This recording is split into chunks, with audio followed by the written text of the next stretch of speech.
আউয়াল মাসের 9 তারিখ। আগামী সোমবারে 12 রবিউল আউয়াল এই দিনকে বলা হয় নবী করিম সাল্লাল্লাহু আলাইহি ওয়াসাল্লামের জন্মদিন। আমি বলা হয় শব্দ এই জন্য বললাম, নবী করিম সাল্লাল্লাহু আলাইহি ওয়াসাল্লামের জন্ম তারিখে 12 রবিউল আউয়াল বিষয়টি এমন নয়, বরং নবী করিম সাল্লাল্লাহু আলাইহি ওয়াসাল্লামের জন্মদিন বিষয়ে মুহাক্কিক উলামায়ে কিরাম এবং ঐতিহাসিকগণ তারা বলেছেন 12 রবিউল আউয়াল নবী করিম সাল্লাল্লাহু আলাইহি ওয়াসাল্লামের জন্ম তারিখ নয়। তারা বলেছেন নবী করিম সাল্লাল্লাহু আলাইহি ওয়াসাল্লামের জন্ম তারিখ 9 রবিউল আউয়াল। এটাই বেশি সত্য। তবে কথা বলতে শিশুদের মধ্যে আলোচনা করা সমস্যা প্রশ্ন করার জায়গা। তো প্রসিদ্ধ হলো যে নবী করিম সাল্লাল্লাহু আলাইহি ওয়াসাল্লামের 12 রবিউল আউয়াল এটা হলো প্রসিদ্ধ হলো 31। আর নবী করিম সাল্লাল্লাহু আলাইহি ওয়াসাল্লামের জন্ম তারিখ বিষয়ে বিশুদ্ধ রিওয়ায়াত আছে। নবী করিম সাল্লাল্লাহু আলাইহি ওয়াসাল্লামের জন্ম তারিখ নিয়ে এরকম 7টা রিওয়ায়াত আছে। কেউ বলেছেন নবী করিম সাল্লাল্লাহু আলাইহি ওয়াসাল্লামের জন্ম 2 রবিউল আউয়াল, কেউ বলেছেন 6 রবিউল আউয়াল, কেউ বলেছেন 8 রবিউল আউয়াল, কেউ বলেছেন 9 রবিউল আউয়াল, কেউ বলেছেন 12 রবিউল আউয়াল, কেউ 17 রবিউল আউয়াল, কেউ আবার বলেছেন 22 রবিউল। আবার অন্য আরেক মতে পাওয়া যায় নবী করিম সাল্লাল্লাহু আলাইহি ওয়াসাল্লামের জন্ম রমাদান মুবারক মাসে। কথা হলো রাসূলের জন্ম নিয়ে এত মতবিরোধ কেন, এত ইখতিলাফ হওয়ার বিষয় কেন?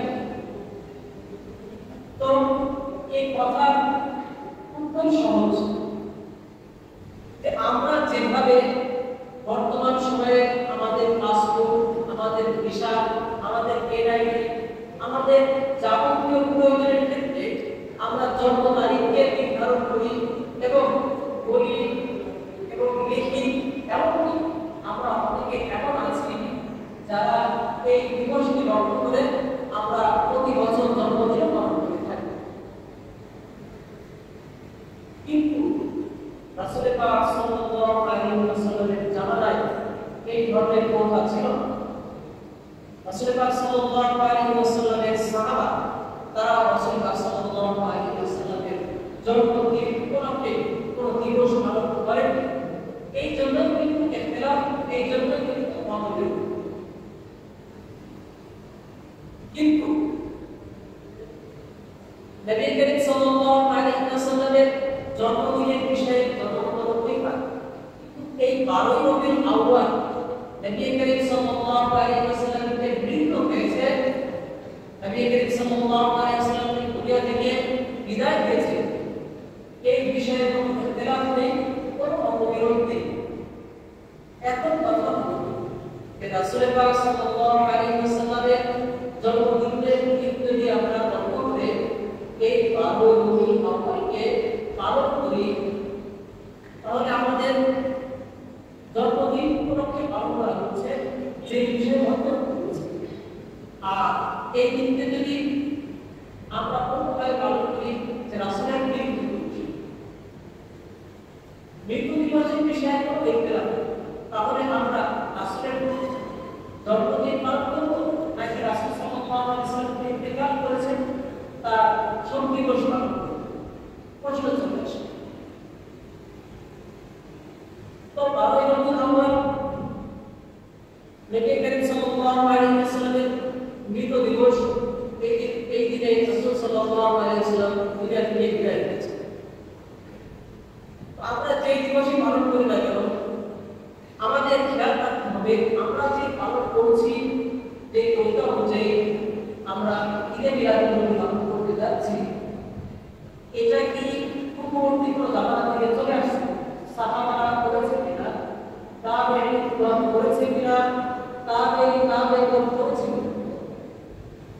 খেয়াল করে দেখতে পাই নবী করিম সাল্লাল্লাহু আলাইহি ওয়াসাল্লামের জামানায় রাসূল সাল্লাল্লাহু আলাইহি ওয়াসাল্লাম পালন করে ভালো এবং তাদের ইবাদত তারা আমল করেনি তাদের ইবাদত তারা আমল করে তবে না রাসূল পাক সাল্লাল্লাহু আলাইহি ওয়াসাল্লাম এর জন্ম শোকরে হয়েছে এইজন্য নবী করিম সাল্লাল্লাহু আলাইহি ওয়াসাল্লাম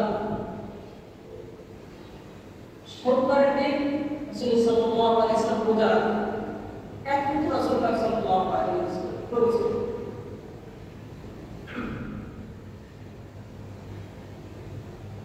এবং অন্যান্য জায়গায় পাওয়া যায় যে রাসূল পাক সাল্লাল্লাহু আলাইহি ওয়াসাল্লাম মাসের 12 13 14 তারিখে রোজা রাখতেন যেটা আইয়ামে 20 হিসাবে তাহলে রাসূল পাক সাল্লাল্লাহু আলাইহি ওয়াসাল্লামের জন্মদিন উপলক্ষে আমরা যে দিবসটি পালন করছি এই পালন করার পদ্ধতি সাহাবা তাবেঈদের থেকে পাওয়া যায় এখন কথা হলো ধরা হলো যে রাসূল পাক সাল্লাল্লাহু আলাইহি ওয়াসাল্লামের জন্ম তারিখ 12 রবিউল আউয়াল তাহলে আমাদের কিভাবে পালন করা হচ্ছে বিষয় আসলে রাসূলের জন্মদিনের বিষয়ে খুশি হবে মানুষ মুসলমান জাতি মুসলিম ধর্মাবলম্বী এটাই স্বাভাবিক এবং এটাই খুশি হওয়ার বিষয় যেমন নবী করিম সাল্লাল্লাহু আলাইহি ওয়াসাল্লামের যখন জন্ম হয়েছিল আরবের বুকে আবু আহাবকে যখন আবু আহাবের দাসী সুহাইবা তাকে সংবাদ দিয়েছিল তখন আবু আহাব খুশি সুহাইবাকে সাথে সাথে বলল যে সুহাইবা তোমাকে স্বাধীন করে দিলাম যেহেতু মুহাম্মদ নামে একজন জন্মগ্রহণ করেছে আব্দুল্লাহ কোরশের তাই আমি তোমাকে খুশি হয়ে তোমাকে স্বাধীন করে দিলাম রাসূলের জন্মের বিষয়ে আবু আহাব দিতে খুশি হয়ে তার দাসীকে স্বাধীন করে দিয়েছে আর এটাই হলো জন্মদিনের খুশি হয়ে মানুষের মাঝে আনন্দ বিলীন করা এটাই করব যে আমরা কি করতে পারি আমরা এটা করতে পারি যে আবু আহাব যেভাবে তার দাসী সুহাইবাকে স্বাধীন করে দিয়েছে আমরা রাসূলুল্লাহ সাল্লাল্লাহু আলাইহি ওয়াসাল্লামের জন্মদিবস হিসাবে রাসূলুল্লাহ সাল্লাল্লাহু আলাইহি ওয়াসাল্লামের ওসিলায় আমরা বিভিন্ন দান সদকা করতে পারি আমরা মসজিদ মাদ্রাসা দিনের খাতিরে আমরা দান সদকা করতে পারি এটা যদি করতে পারি তাহলে আমাদের আদর্শ রাসূলুল্লাহ সাল্লাল্লাহু আলাইহি ওয়াসাল্লামের আদর্শ শিখবে সাহাবাদের আদর্শ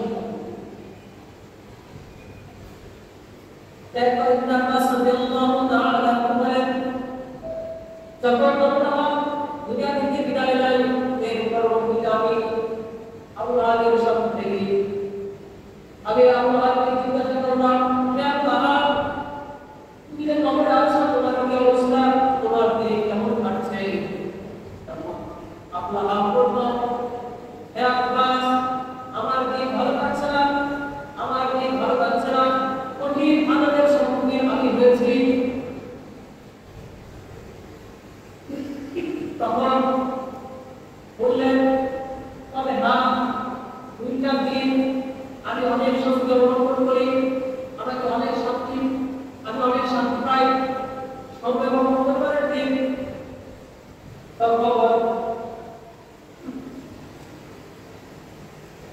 আপনার বলল আমি সুহাইবাকে তখন ইশারার মাধ্যমে তিনি আঙ্গুলের ইশারার মাধ্যমে সুহাইবাকে স্বাধীন করে দিয়েছিলাম ওই স্বাধীন করা উপলক্ষে আমাকে ওই আঙ্গুল দিয়ে আল্লাহ তাআলা পানি বের করা ওই পানি চুষে আমি খাই এর কারণে আমার অন্তরটা ঠান্ডা হয়ে যায় শান্তি আসে আমার অন্তরটা তৃপ্তি হয় সুবহানাল্লাহ তো রাসূলুল্লাহ সাল্লাল্লাহু আলাইহি ওয়াসাল্লামের জন্মদিন উপলক্ষে যদি এমন ভাবে আমরা দান সদকা এবং সওয়াবের কাজ করি তাহলে অবশ্যই আমাদের ইনশাআল্লাহ জান্নাত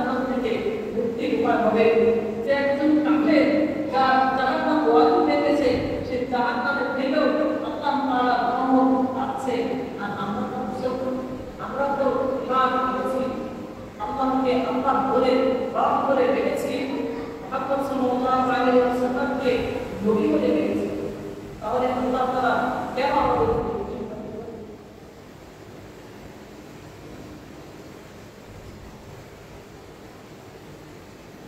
আমরা যে ঈদে মিলাদ নবী পালন করি এটা কখন থেকে আসছে? এটা আসছে এখন একবার থেকে অনেক পরে 604 হিজরিতে মুজাফফরউদ্দিন কুফরি সে নবী করিম সাল্লাল্লাহু আলাইহি ওয়াসাল্লামের জন্মদিন উপলক্ষে সে ঈদে মিলাদ নবী পালন করেছে।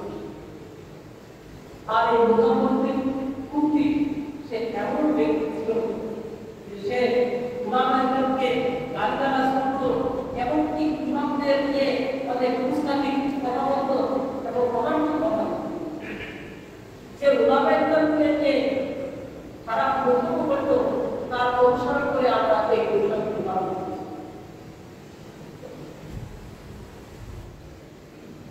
নবী করিম সাল্লাল্লাহু আলাইহি ওয়াসাল্লামের মহব্বত ভালোবাসা, সাহাবায়ে কেরামের যে ভালোবাসা, সেই পরিমাণ মহব্বত ভালোবাসা আমাদের মধ্যে নেই আর কখনো নেই।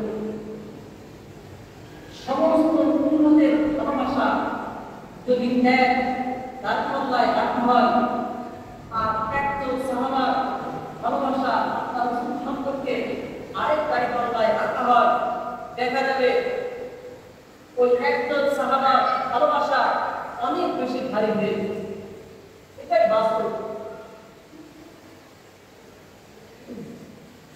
উদাহরণস্বরূপ একবার আবু তালহা রাদিয়াল্লাহু তাআলা আনহু উহুদের ময়দানে নবী করিম সাল্লাল্লাহু আলাইহি ওয়াসাল্লামের যখন তীর আসছিল রাসূলের দিকে, বারবার তীর আসছে, তখন এই বিষয়টি দেখে আবু তালহা রাদিয়াল্লাহু তাআলা আনহু বললেন, হে আল্লাহর রাসূল, আমি আপনার তীর ঠেকাতে চাই, আপনার দিকে তীর আসছে, এই তীরকে আমি কখনোই মেরে নিতে পারছি না, আপনার দিকে আমি বুকে বুক লাগিয়ে আপনার এই তীর আমি সমস্ত আমার পিছে বরণ করে দিতে চাই। সুবহানাল্লাহ। রাসূলের প্রতি ভালোবাসা এত বেশি। এবং সর্বশেষ যখন নবী করিম সাল্লাল্লাহু আলাইহি ওয়াসাল্লাম সাহাবাদেরকে দেখার জন্য মাথা উঁচু করে তাকাচ্ছিলেন, তখন আবু তালহা রাদিয়াল্লাহু তাআলা আনহু বললেন, বিআবি আনতা ওয়া উম্মি লা তুশরিক ইউসিবুকা সাহমুন মিন সিহামিল কওম। হে আল্লাহর রাসূল, আপনি মাথা উঁচু করেন না, আপনি যদি মাথা উঁচু করেন তাহলে ওই কাফের ফতোয়া তাদের তীর কোন একটি হলেও আপনার মাথায় লেগে যাবে। তখন নবী করিম সাল্লাল্লাহু আলাইহি ওয়াসাল্লামকে বলে দিলেন যে আপনি মাথায় উঁচু রাখুন, যাতে যত তীর আসে আমার পিঠে যেন লেগে যায়। এটাই ছিল সাহাবাদের আদর্শ, এটাই ছিল সাহাবাদের ভালোবাসা নবী করিম সাল্লাল্লাহু আলাইহি ওয়াসাল্লামের প্রতি। কিন্তু আমাদের ভালোবাসা এতই কম যে রাসূলের সুন্নতকে আমরা আঁকড়াও করতে পারি না, রাসূলের সুন্নতকে পরিপূর্ণ অনুসরণ করতে পারি না। কিন্তু আমাদের দেখা যায় রাসূলের জন্মদিন উপলক্ষে আমরা ঈদ পালন করতে যাই, তখন মানুষ চিন্তা করলো যে রাসূলের জন্মদিন হলো পালন করা হচ্ছে, সব বিষয়ে তো আমরা ডিসিপ্লিন করি, সব বিষয়ে তো আমরা ব্যানার দিয়ে চলি, তাহলে রাসূলুল্লাহ সাল্লাল্লাহু আলাইহি ওয়াসাল্লামের জন্মদিন উপলক্ষে আমরা একটা মিছিল করি, আমরা একটা অনুষ্ঠান করি, বাস এই ভেবেই তারা কি করতো, রাস্তায় রাস্তায় তারা মিছিল শুরু করে রাসূলের ঈদ দিবস উপলক্ষে পালন করা শুরু করে।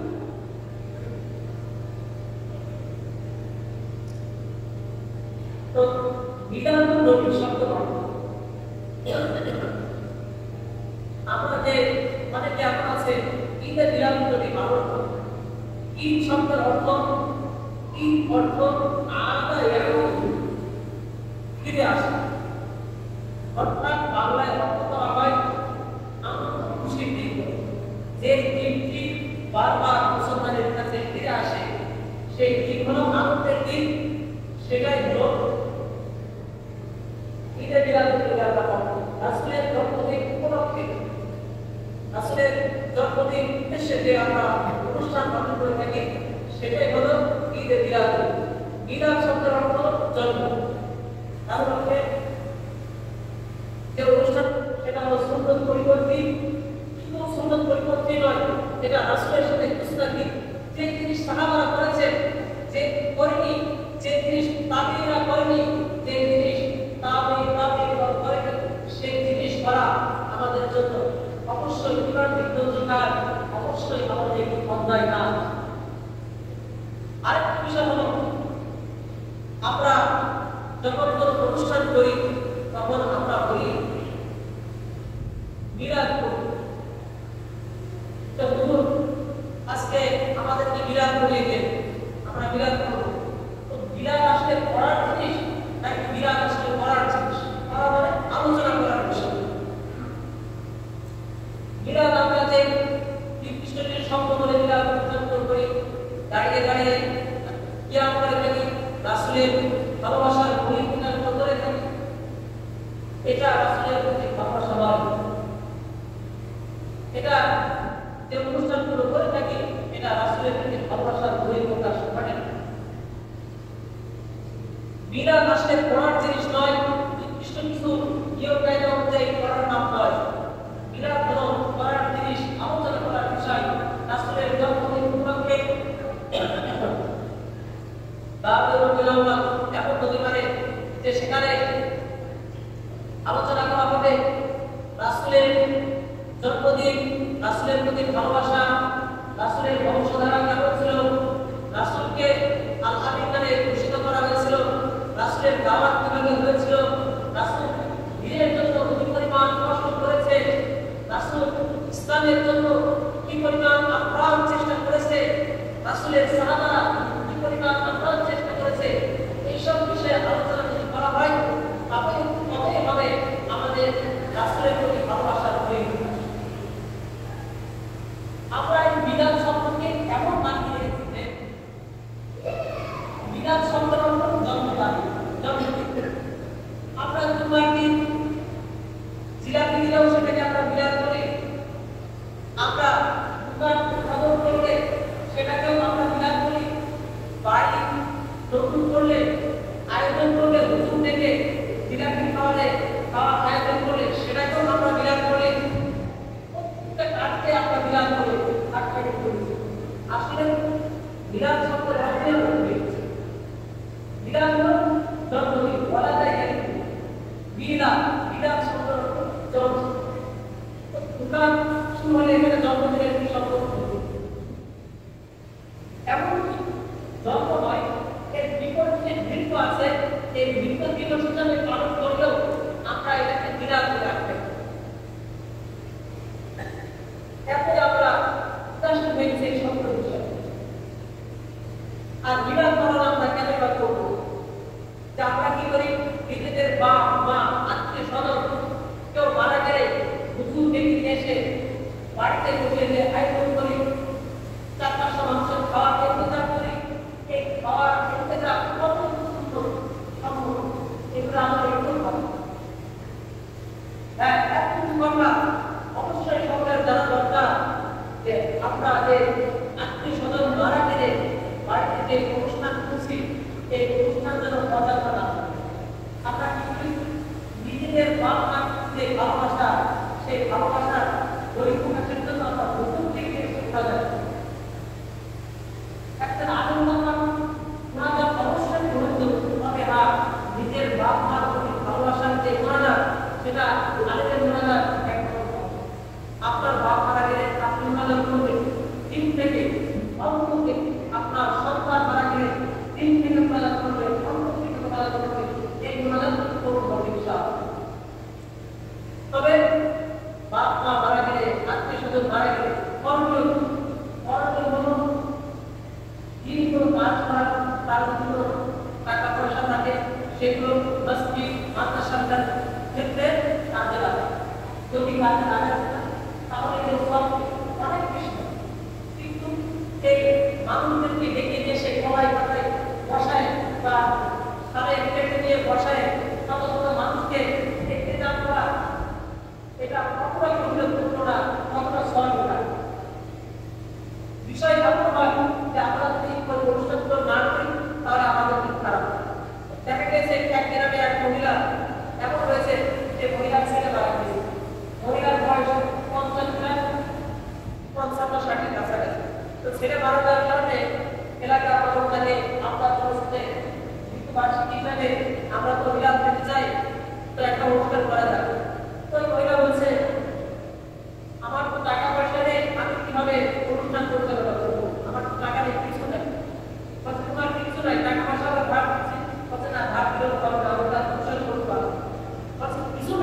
জমি আছে, বলছেন যে তাহলে 5 কাঠা জমি বিক্রি করে হলো অন্য খাওয়া, মানে বিরাটের লোক খারাপ করতে যাবে না।